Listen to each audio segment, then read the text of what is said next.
Classes YouTube channel ઉપર આપ સૌ વિદ્યાર્થી મિત્રોનું હાર્દિક સ્વાગત છે।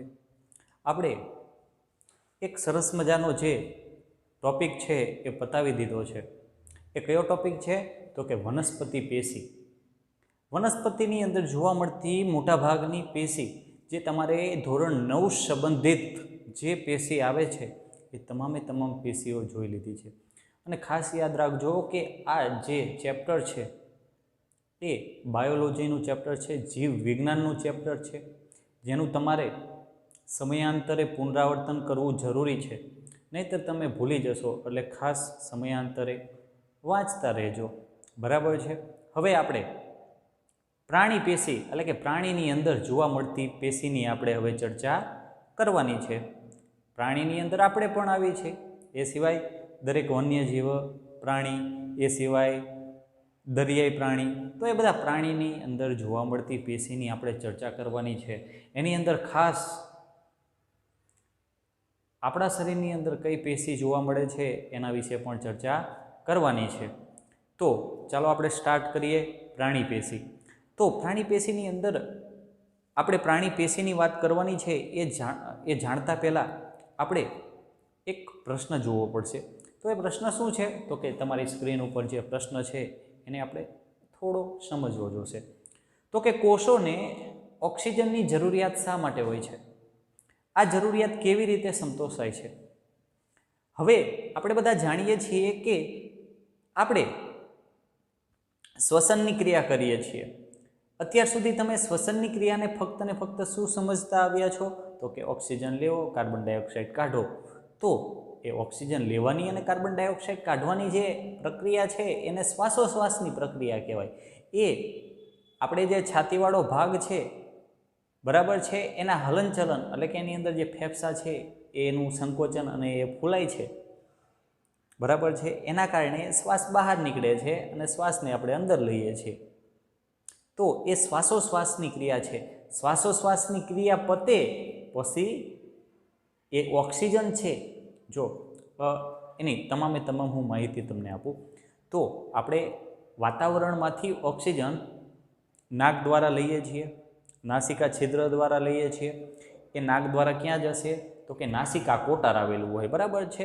એ નાસિકા કોટારની નીચે તો કે શ્વાસ નળી હોય, બરાબર। શ્વાસ નળીમાંથી દાખલ થશે પછી એ શ્વાસ નળી છે એ ક્યાં ખુલે? તો કે ફેફસાની અંદર ખુલે। ફેફસાની અંદર ખુલે એટલે ત્યાં, બરાબર છે, શ્વાસ વાહિનીઓ હોય। એ શ્વાસ વાહિનીઓ હોય, બરાબર છે, એમાંથી શ્વાસ વાહિનીકી હોય એટલે કંઈ નહીં, શ્વાસ વાહિનીઓ એટલે શું? તો કે આ શ્વાસ નળી છે એમાંથી ઘણી બધી શ્વાસ વાહિનીઓ હોય, બરાબર, શ્વાસ વાહિનીકીઓ હોય અને એના એ શ્વાસ વાહિનીકી ઉપર શું હોય? તો કે ફુગ્ગા જેવી રચના હોય, એને વાયુકોષ્ઠો કહેવાય। શું કહેવાય? વાયુકોષ્ઠો કહેવાય। તો આપણે જ્યારે શ્વાસ લઈએ છીએ એક નળીમાં જાય, પછી એમાંથી બીજી શ્વાસ વાહિનીઓમાં એ ઓક્સિજન વાયુ જાય, ત્યાંથી એ આગળ વધીને એ ફુગ્ગા જેવી રચના ઉપર જાય। હવે એ ફુગ્ગા જેવી રચના છે જે વાયુકોષ્ઠો, એનું કનેક્શન સીધું કોની સાથે હોય? તો કે રુધિર વાહિનીઓ। રુધિર વાહિની એટલે શું? તો કે જે આપણા શરીરની અંદર રુધિરનું એટલે કે જે લોહી છે એનું સર્ક્યુલેશન કરે છે એને રુધિર વાહિનીઓ કહેવાય। તો જેવો ફુગ્ગા જેવી જે રચના હોય, બરાબર, એનું કનેક્શન છે એ રુધિર વાહિનીઓ સાથે હોય, એટલે કે જે ફુગ્ગાની અંદર ઓક્સિજન ભરાય છે વાયુકોષ્ઠોની અંદર એ તરત જ ક્યાં ઓગળી જાય છે? કોની અંદર દાખલ થઈ જાય છે? રુધિરની અંદર। અને રુધિરની અંદર દાખલ થાય એટલે રુધિરનું કાર્ય શું છે? તો કે આપણા આખા શરીરની અંદર એ રુધિરનું સર્ક્યુલેશન એટલે કે વહન થતું હોય છે। આપણું શરીર કોષનું બનેલું છે, તો દરેક કોષ સુધી એ લોહી પહોંચે છે, રુધિર પહોંચે છે। એ રુધિરનું કાર્ય શું છે? તો કે જે ઓક્સિજન રુધિરની અંદર હતો એ દરેક કોષ સુધી પહોંચાડવાનું। કોષની અંદર એ ઓક્સિજન દાખલ થાય એટલે કણાભસૂત્ર છે, આપણને ખબર છે કે કોષની અંદર અલગ અલગ અંગિકાઓ જોવા મળે, એની અંદર કણાભસૂત્ર છે, એ કણાભસૂત્રની અંદર પોષક દ્રવ્યો હોય। પોષક દ્રવ્યોનો ઉપયોગ શું થાય? તો કે ઉર્જા એમાંથી મેળવવા। પણ ઉર્જા કઈ રીતે મળે? તો કે એ પોષક દ્રવ્યો અને આ ઓક્સિજન વચ્ચે રાસાયણિક પ્રક્રિયા થાય છે, એને શું કહેવાય છે? શ્વસન કહેવાય છે। એ શ્વસનની પ્રક્રિયા થાય શ્વસનની પ્રક્રિયા થાય ક્યાં થાય? તો કે દરેક કોષની અંદર થાય. દરેક કોષની અંદર થાય અને એમાંથી એટીપી સ્વરૂપે ઉર્જા મુક્ત થાય. એના લીધે જ આપણે તમામે તમામ કાર્યો કરી શકીએ છીએ. તો આ ઓક્સિજનની જરૂરિયાત ઉર્જા મેળવવા માટે છે. જે પોષક દ્રવ્યો આપણે જે ખાઈએ છીએ એમાંથી એનું દહન કરાવીને, દહન એટલે પ્રક્રિયા, મતલબ કે એની અંદર ઉર્જા મેળવવા માટે ઓક્સિજનની જરૂર છે. તો જો અહીંયા તમે જોઈ શકો છો કે કોષોમાં કણાભસૂત્ર અંગિકામાં પોષક દ્રવ્યોના દહન દ્વારા એટીપી સ્વરૂપે શક્તિ મુક્ત કરવા ઓક્સિજનની જરૂરિયાત હોય છે. કોષોને O2 પૂરો પાડવા સ્નાયુ કોષો વડે છાતીની ગતિ દ્વારા શ્વાસ લેવામાં આવે છે. જે છાતીની ગતિ બરાબર છે, આ ફેફસા છે, ફેફસાની ઉપર જે બરાબર છે આપણી આ છાતીનો ભાગ છે, શ્વાસ લો શ્વાસ કાઢો એટલે એની અંદર હલનચલન જોવા મળે છે અને શ્વાસ આપણા ફેફસાની અંદર ભરાય છે અને એ ભરાય છે એના દ્વારા જ આપણે મેં આગળ જે વાત કરી એ રીતે દરેક કોષ સુધી પહોંચે છે. તો શ્વાસ ક્રિયા દરમિયાન લેવાતો ઓક્સિજન ફેફસામાં અવશોષિત થઈ રુધિર દ્વારા શરીરના બધા કોષોમાં O2 પહોંચાડવામાં આવે છે. એટલા માટે કોષની ખાસ જરૂર શેના માટે છે? તો કે પોષક દ્રવ્યોના દહન માટે. એટલે પોષક દ્રવ્યો ઓક્સિજન સાથે, એમાં ગ્લુકોઝ ઓક્સિજન સાથે પ્રક્રિયા કરીને ઉર્જા મુક્ત કરે છે અને સાથે સાથે કાર્બન ડાયોક્સાઇડ વાયુ ઉત્પન્ન કરે છે. એ કાર્બન ડાયોક્સાઇડ વાયુ આપણે ઉચ્છ્વાસ સ્વરૂપે બહાર કાઢીએ છીએ. બરાબર છે. હવે પેશી વિશે આપણે જાણવાનું છે. તો આ પ્રશ્ન ખાસ યાદ રાખજો. કોષોને ઓક્સિજનની જરૂરિયાત શા માટે છે? તો કે ઉર્જા મેળવવા માટે, શ્વસનની ક્રિયા માટે. ક્યાં થાય છે? તો કે કોષની અંદર. કોષની અંદર ક્યાં થાય છે? તો કે કણાભસૂત્રની અંદર. બરાબર છે. અને ઉર્જા મળે છે. એના લીધે જ આપણે તમામે તમામ કાર્ય કરી શકીએ છીએ. હવે 25મો પ્રશ્ન છે. ચલો આપણે જોઈ લઈએ શું કહેવા માગે છે 25મો પ્રશ્ન. તો બસ અધિચ્છદ પેશીના સામાન્ય લક્ષણો, સ્થાન અને કાર્ય જણાવો. બરાબર છે. તો પ્રાણી પેશીનો આ પહેલો પ્રકાર છે. બરાબર છે. અધિચ્છદ પેશી, સ્નાયુ પેશી, સંયોજક પેશી અને ચેતાપેશી. આ રીતના 4 પ્રકાર પડે છે. યાદ રાખજો પ્રાણી પેશીના: અધિચ્છદ પેશી, સ્નાયુ પેશી, ચેતાપેશી અને સંયોજક પેશી. તો ચેતાપેશી આપણને બધાને ખબર છે કે ચેતાપેશી પ્રકરણ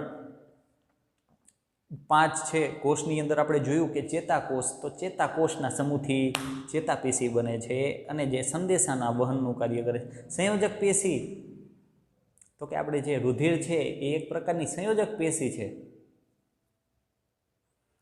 હવે સ્નાયુ પેશી તો કે આપણા શરીરના જે બરાબર સંકોચન, આપણા હાથ બરાબર છે હલનચલન થઈ શકે છે, એનું કારણ શું છે?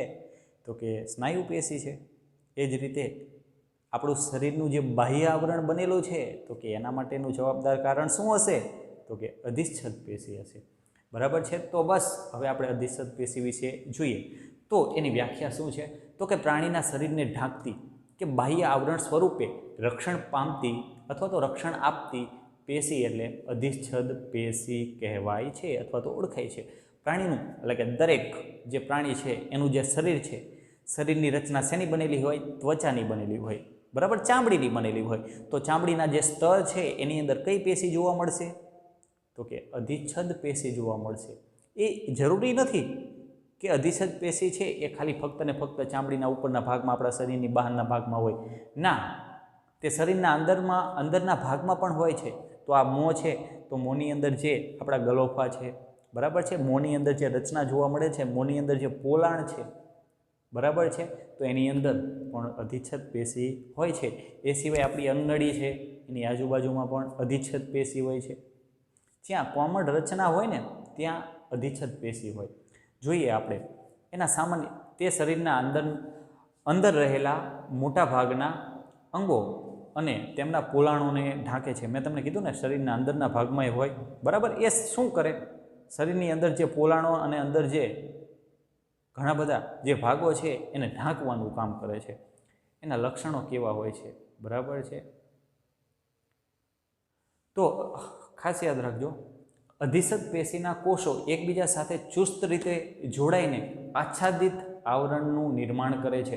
અધિચ્છદ પેશી છે, બરાબર છે, પેશી છે તો એ કોષોનો સમૂહ જ હશે, પરંતુ એના જે કોષો છે ને એકબીજા સાથે ચુસ્ત રીતે જોડાયેલા હશે। આંતરકોષીય અવકાશ હશે નહીં, બંને વચ્ચે જગ્યા નહીં હોય, બરાબર છે। તો અધિચ્છદ પેશીના જે કોષો છે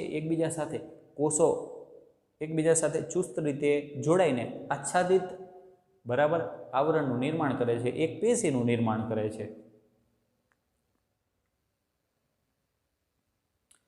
હવે બીજી વાત કરીશું તો કે બધી જ અધિચ્છદની નીચે બાહ્ય રેસામય આધાર આપતી આધારકલા હોય છે। ખાસ યાદ રાખજો, જો જે અધિચ્છદ પેશીના જે કોષોનો જે સમૂહ હોય છે એના નીચેના ભાગની અંદર એક રચના હોય છે।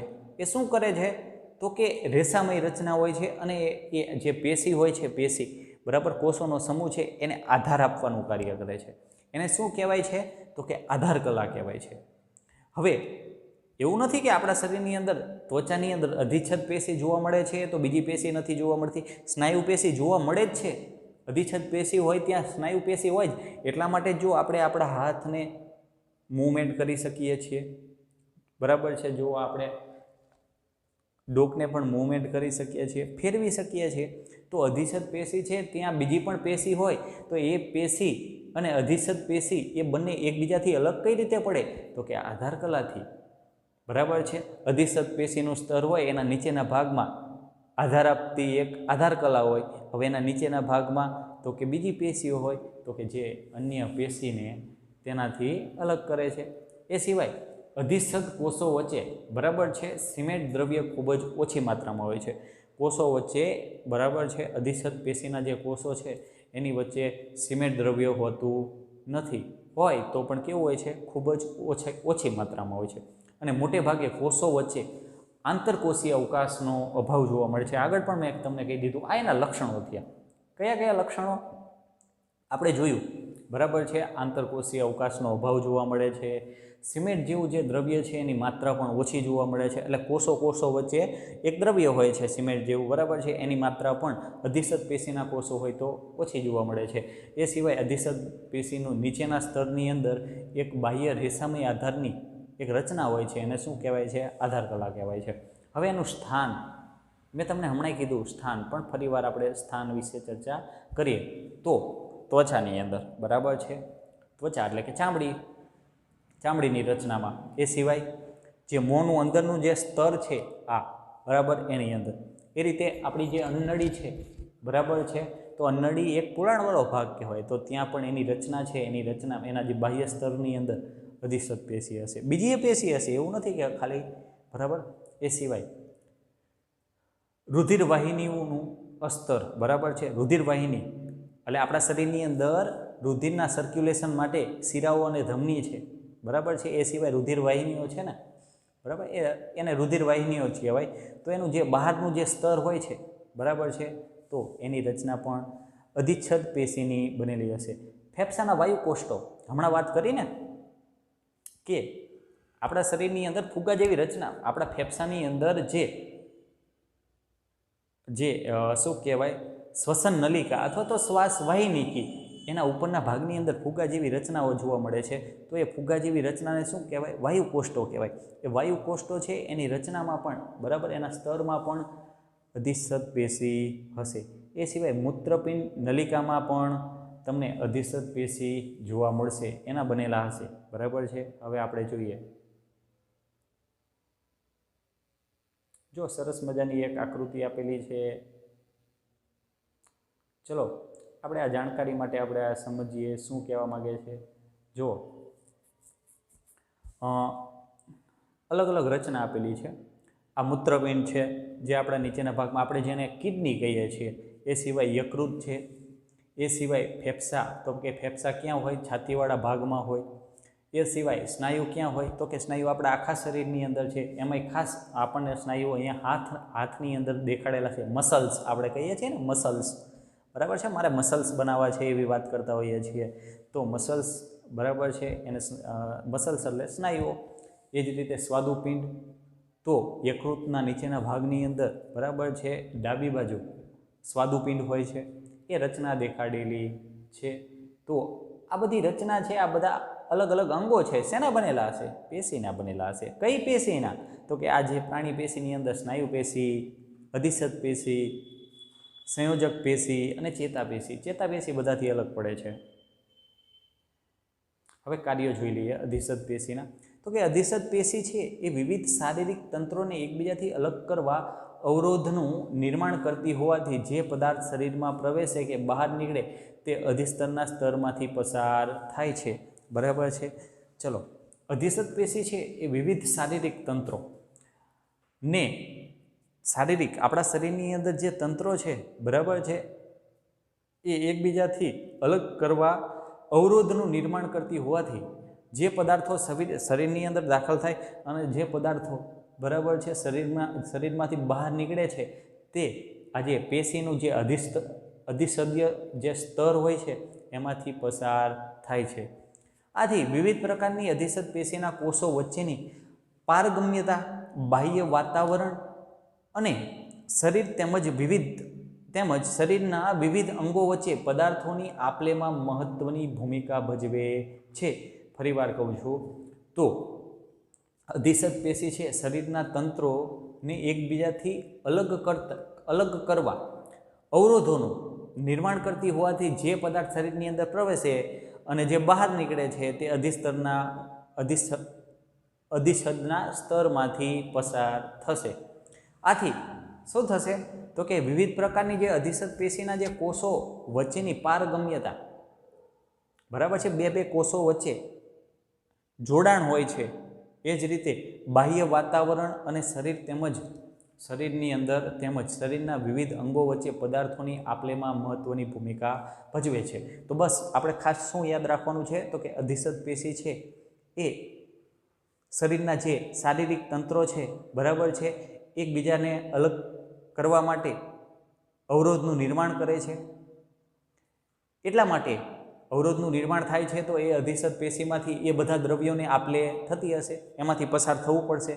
આથી તે પદાર્થોની આપલેમાં મહત્વની ભૂમિકા ભજવે છે। હવે અધિસદ પેશી બરાબર છે એની આપણે સંપૂર્ણ વાત કરી લીધી છે। બસ 17 મિનિટ થઈ ગઈ છે, અહીંયા સુધી આપણે રાખી બરાબર છે। ફરીવાર કહું છું કે આ બે પ્રશ્ન છે એ ખાસ મોસ્ટ ટાઈમપી પ્રશ્ન છે, એકવાર જોઈ લેજો બરાબર છે, લખી નાખજો, પાકા કરી નાખજો। Thanks for watching our YouTube channel.